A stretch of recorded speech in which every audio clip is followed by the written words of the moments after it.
WhatsApp guys, Neha Singh Rathore उर्फ खलीफा भौजी को अब नया खुलना है। अरे भैया क्या हो गया पप्पू के? भैया एक तो मिस्टर मुन्ना भाई की वीडियो, आज पता नहीं कौन हत्या चढ़ गया, आज किसका रोस्ट होने वाला। देखते पूरी वीडियो, चैनल पे तो प्लीज सब्सक्राइब, वीडियो कर दें लाइक 1 2 3 गो। जब सरकार मुझे सांस्कृतिक मंचों पर जगह नहीं देगी और मेरे इवेंट्स कैंसिल कराएगी तो मुझे अपनी बात रखने के लिए कोई मंच तो चाहिए ना।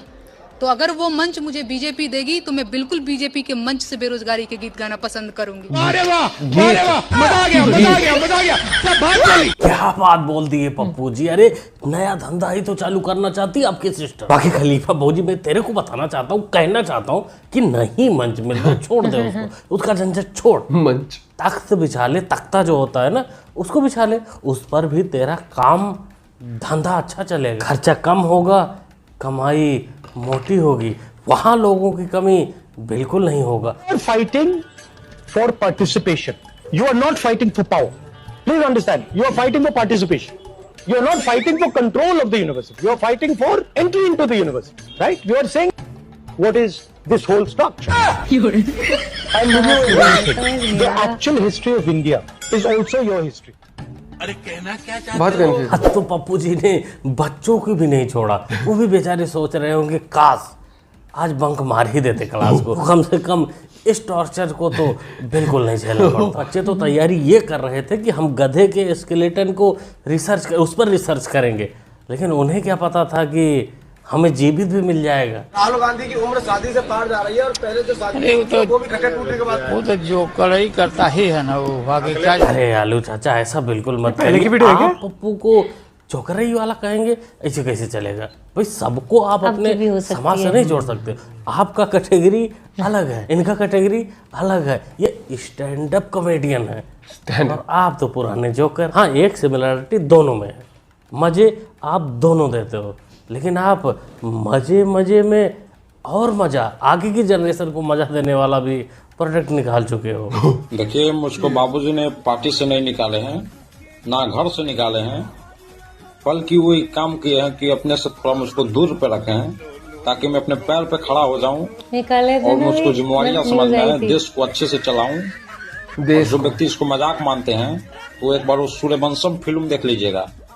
हीरा ठाकुर कितना बड़ा आदमी बना इसका अंदाजा नहीं है। फिल्म नहीं चल रही है यहाँ पर। ये फिल्म में मत पड़िए कि तेज प्रताप अभी कुछ नहीं बोल रहा है, मुझको देश चलाना है। बिल्कुल लल्लू के लाल, आलू के लाल, तुमको ही देश चलाना है। तुम देश नहीं चलाओगे तो देश चल नहीं पाएगा बेचारा। देश तो बिल्कुल नहीं चाहता कि मोदी के समय में अर्थव्यवस्था बढ़े, और मान लीजिए ऐसा होने लगेगा या जो हो रहा है उस पर तुम और तुम्हारी बहन रवीसा भानु दोनों डंडी रोना करोगे। 2015 में भारत 10वें नंबर पर था, 2025 में चौथे नंबर पर आया।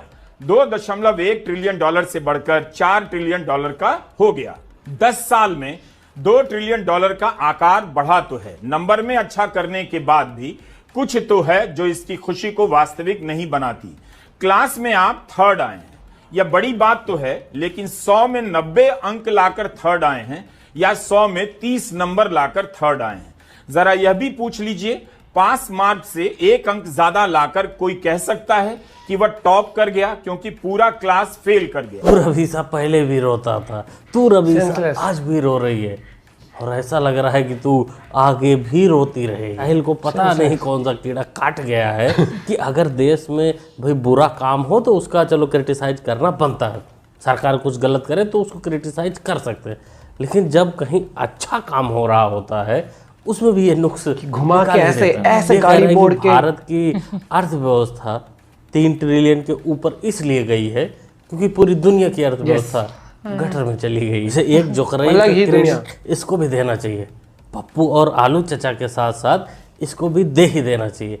ये भी किसी जोकर से कम नहीं है। हाँ, बस ये हंसाता नहीं है, इसकी बातें सुन के गुस्सा आता है। ये लोग अपने प्रधानमंत्री, अपने देश की तारीफ कभी नहीं सुनना चाहते। अगर कोई तारीफ उनकी कर भी देता है तो वो सीधा सीधा RSS वाला हो जाता है। बीजेपी मतलब देश की बात करना, सनातन की बात करना, बीजेपी वाला हो जाना, जैसे थरूर साहब के साथ आजकल हो रहा है। शशि थरूर जी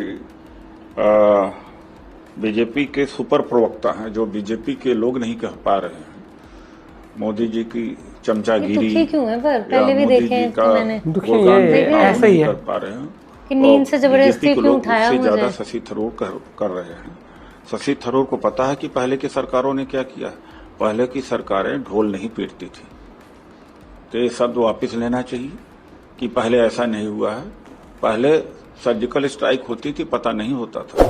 काले तीतर पहले स्ट्राइक गुप्त तरीके से होता था, किसी को पता नहीं चलता था।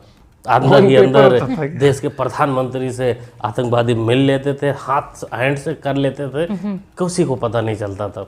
कैमरा ना होता तो वो भी नहीं पता चलता। लेकिन अब जो होता है उनको तो खैर पता चलता ही है, लेकिन साथ में हिंदुस्तान को भी पता चलता है कि कितने आतंकियों को हुर्र किया गया, कितने लोगों को हुर्र किया गया। अब सब कुछ सरेआम दिखता है, पता चलता है। और यही सब काम आज सरकार की तरफ से शशि थरूर कर रहे हैं। देश इंटरनेशनल फोरम पर जाकर अपने देश के बारे में बता रहे हैं, अपनी सफलता के बारे में बता रहे हैं, तो तुम लोगों का फट जा रहा है, पिछवाड़े में सूजन हो जा रहा है। It's regarding Shashi Tharoor. On my, Sir, I'm very sorry. I have told about Shashi Tharoor. I do not want to take any more questions on that. वो बहुत, और ये जो आज का मुद्दा है, इससे आप मुझसे 10 सवाल पूछे, मैं जवाब दूंगी। No more on Shashi Tharoor. Thank you please. Shashi Tharoor का नाम सुनते ही आजकल कांग्रेसी चमचे हो गए, या उनके काले तीतर हो गए, या फिर उनके कलेसी भौजी हो गए। इन सब का सुन्न हो जाता है, एकदम पूरी बॉडी जाम हो जाती है, मिर्गी के दौड़े आने लगते हैं कि नहीं शशि थरूर का नाम नहीं लेने का। हम तो कहेंगे कांग्रेसी चमचियों संभल जाओ, सुधर जाओ, क्योंकि शशि थरूर पूरी ज़िंदगी कांग्रेस को दिया है, और उसकी ज़िंदगी में क्या क्या हुआ है और तुम लोग कैसे हो, सारी पोल पट्टी उनके पास होगी। वो जिस दिन खोलने लगेगा, जिस प्रकार से लग रहा है कि तुम लोग उसको बीजेपी ही ज्वाइन करवा दोगे, जिस दिन ज्वाइन किया उस दिन पोपट और कर देगा तुम्हारा। लगाऊंगी, सिंदूर बनना चाहिए। लेकिन आप तो लेकिन अभी आपने अपना नाम क्या बताया? शुमाइला। आप तो शायद मुस्लिम होंगे। शायद नहीं, मैं हुई मुस्लिम। अच्छा, तब भी सिंदूर लगाओगे? मैं काल का माँ के वक्त हूँ। मैं मीट में लहसुन अदरक भी नहीं खाती मुसलमानों को। तो उन्हें क्या कहोगे जो मुस्लिम वाली पॉलिटिक्स कर रहे हैं कि पाकिस्तान हमारे भाई हैं, ये है ISI के एजेंट पकड़े जा रहे हैं? पाकिस्तान में जाके झक मारा ना, अपनी ये कर रहे हो फिर। मैं तो यहाँ से यहाँ तक लगाऊंगी भर के। यहाँ कुछ तो गड़बड़ है दया, बिल्कुल जरूर कुछ ना कुछ गड़बड़ है। सुमाइला मैडम सिंदूर लगाएंगी बड़ा वाला, और मीट मच्छी भी नहीं खाती, लहसुन प्याज भी नहीं खाती। विघ्न तो जरूर डाल रही है पंडित जी के हवन में। देखो भाई इसका रिजल्ट कब बाहर आएगा, कुछ ना कुछ तो जरूर सुनने को मिलेगा कि पीछे के रास्ते से घुस के हवन में जाके कुंडली जरूर मार रही हैं। ये वाले एक्सेप्ट तो कर रहे हैं कि जमीन तो रेलवे की है। वो जमीन देखो, मैं भी मानती हूँ ये, हम किसी और की चीज पे, अगर कोई मेरी चीज पे कब्जा करेगा तो मैं नहीं लेने दूंगी। लेकिन भैया उन्हें ये देखना चाहिए था कि कोई बेघर ना हो। अगर रेलवे वालों को ऐसा लग रहा है कि हमने उनकी जमीन पे कब्जा किया हुआ है, तो कम से कम वो, अगर हम उनसे हाथ जोड़ के, मैंने यूं करके रिक्वेस्ट करी, मैंने सर 2 घंटे दे दो, मैं अपना सामान निकाल लूं और अपने बच्चों को दूसरी जगह शिफ्ट कर दूं। उन्होंने मुझे 2 घंटे का टाइम नहीं दिया।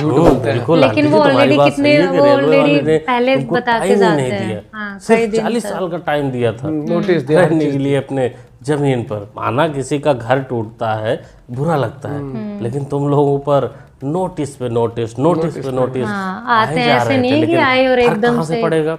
आकर बोल जाते थे कि नहीं हम रेलवे वाले को वहीं समझ लेंगे, आप लोग ये देते रहिए। वो खा के तो निकल गया तुम लोगों का, और टूटा तुम लोगों का घर। जिसकी ज़मीन थी उन्होंने अपना ज़मीन वापस लिया। और गलती से तुम लोगों की बात उस समय मानकर अगर रेलवे वाले कर्मचारी लोग 2 घंटे का समय दे देते तो कितने लोग घायल होते तुम अंदाजा भी नहीं लगा सकती। पत्थर पे पत्थर इकट्ठा हो जाते उस समय। मदरसे में कुरान के साथ संविधान पढ़ाने में, 1 मिनट, मदरसे में आज मेरी टच से जितने मदरसे जुड़ते हैं उनसे पहले 9 बजे से 2 बजे तक किसी मदरसे में हिंदी इंग्लिश के सिवा, मैथ गणित के सिवा कोई कुरान पढ़ते हुए देखता हो? वहाँ पे राष्ट्र मैं कराती हूँ। अपने मेरा सब में करवाओ ना आंटी, आप जाकर वंदे मातरम और जय, लेकिन वंदे मातरम नहीं गवाते हो। मैं कर गवाते ना वंदे मातरम, उसमें भारत माता की जय बोलना होता है एंड में। आप अभी नहीं बोल रहे, वहाँ क्या करवाते हैं? आप अभी नहीं बोल रहे, वहाँ क्या बोलते होगे? बोलो भारत माता की जय। फंस गए। सारी देशभक्ति कितनी जल्दी भारत माता की जय बोलने पर ही सब कुछ पिछवाड़े में घुस गया। उन लोगों की सिर्फ बातें ऊंची ऊंची और ऊंची है। अरे ऊंची की जगह पे कुछ और बोल सकते हैं।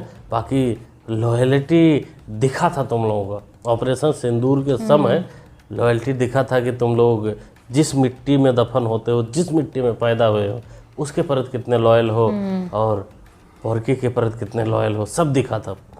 कितने लोग जेल की हवा काट रहे हैं, कितने और पकड़े जा रहे हैं। राहुल जी, मेरा आपसे सवाल ये है कि आज जैसा उन्होंने सवाल पूछा कि राहुल गांधी कितने बदले हैं, तो मैं यही सवाल पूछना आपसे चाह रहा था कि सार्वजनिक जीवन में क्या बदलाव आएगा आपके इस यात्रा के बाद? नहीं, देखिए, हर जीव बस बदलता ही रहता है। सिर्फ आरएसएस के लोग सोचते हैं कि जीव बदलता नहीं है। अच्छा, मगर अगर आप देखें क्या तो हर जीव सीखता है, बदलता है, समझता है, नहीं समझता। पप्पू के चमचों, तुम लोग पहले दिल पे अपने हाथ रखो और सोचो 1 घंटे तक कि तुम लोगों ने कुछ समझा अपने मालिक की बात। लोगों के दिल से वो एक ही आवाज आएगी, नहीं नहीं नहीं, पप्पू जी क्या बोले हमारे समझ में नहीं आए, लेकिन तो बोला, लेकिन तो वाह वाह करेंगे ही। बाकी हम पप्पू जी आपसे कहना चाहते हैं कि देखो, जीव समझते भी हैं, महसूस भी करते हैं। बाकी जीव का रूप तो उतना ज़्यादा नहीं बदलता भाई। गधे हो गए, सुअर हो गए, बच्चे हों या बड़े हों, लगते तो ऐसे ही है ना। कारनामे उनके उनके काम जो हैं एक ही जैसे तो होते हैं भाई। बाद में बड़ा होकर गधा कलम थोड़ी ना चलाता है। वैसे ये सब बात मैं आपको क्यों बता रहा हूँ, आप तो राहुल गांधी है ही नहीं। जिस व्यक्ति को आप देख रहे हो वो राहुल गांधी नहीं है। जिस व्यक्ति को आप देख रहे हो वो राहुल गांधी नहीं है। बिल्कुल नहीं, बिल्कुल नहीं भाई, राहुल गांधी नहीं है। इनको फालतू में लोग परेशान करते हैं। पप्पू ही हैं ये, कई बार ये पार्लियामेंट में बता चुके हैं। क्या कहना चाहते हैं दोस्तों, क्या सोचते हैं इस वीडियो के बारे में, इस पप्पू गिरी के बारे में, अपना एक मुझे पता नहीं क्यों ऐसा लगता है शशि थरूर बीजेपी तो ज्वाइन नहीं कर लेंगे आने वाले टाइम में। नहीं, ये मैंने देखा, याद है तुझे एक बार किसने बोला था, लक्की बिस्ट ने या किसने, कि उन्हें फर्क नहीं पड़ता आप किस पार्टी से हो, मोदी जी को वो काबिलियत देखेंगे। अगर उन्हें लगता है कि आपके अंदर काबिलियत है और आप देश के लिए फायदेमंद हो सकते तो हो, वो मौका देते तो वो किस वो मौका देंगे, वो पार्टी नहीं देखेंगे। और जो हमारी नेशनल लेवल पर जो हमारी टीम भेजी गई है लोगों का इस ऑपरेशन सिंदूर को लेकर बताने के लिए, उसमें आपने देखा होगा ओवैसी भी है, शशि थरूर भी है, वो तो लीड कर रहे हैं सबको। बहुत चीजें होती है और यही चीज होता है कि देश हित में जब बात आती है तब आप ये नहीं देखते अपोजिशन में कौन है, स्ट्रॉन्ग कौन है, ये देखा जाता है कौन देश हित में बढ़िया बातें करता है। कांग्रेस को तो होना चाहिए कि हमारे यहाँ से भी देखो कितना, कि हमारी पार्टी में इतने अच्छे वो हैं। इन्हें नींद से इंटरव्यू देखा था ना, वो ऐसे बैठ रहा था बिल्कुल दुखी सा, बिल्कुल जैसे किसी को नींद से चलो इंटरव्यू देना है कि क्यों उठा लाते हो भाई। और एक रवीश कुमार का मुझे पता क्या लगता है, कोई भी कुछ भी हो ना, वो हर बात में ना कमी पॉजिटिव से ज्यादा उसको वैसे थोड़ा दिखा देते हैं कि नहीं फिर भी हमें दुखी रहना चाहिए, जैसे ही हमें सही नहीं हो रहा है मतलब ऐसा पोर्ट्रे कर देता है। और भाई ये जो आते हैं ना बहुत सारे लोग कि हमारा घर तोड़ दिया, ये चीज वो कर दिया, नोटिस पे नोटिस आते हैं, सालों साल आते हैं, ठीक है, तब नहीं करते। फिर ये कहते हैं जिस दिन बिल्कुल फाइनल अब आ गए तोड़ के जाएंगे, तब कहते हैं जी 2 घंटे क्योंकि ऐसे तो कोई भी नहीं करे, एकदम भीड़ इकट्ठी करनी होती है, पत्थरबाजी ये सब करते हैं। फिर ये और ये सब ये प्लान्ड होता है। ये देखा ना, एक वो बढ़िया थी, पूरा सिंदूर लगा लूंगी मैं, ये वो, मैंने कहा या तो ये वायरल होने के लिए कर रही है, कोई इतना एकदम से इतना जज्बाती, मुझे कई बार डाउट हो जाता है लोगों की फीलिंग्स को देखकर। ऐसे आप मेरा पॉइंट ऑफ व्यू शेयर कर सकते हो। जय हिंद, जय भारत।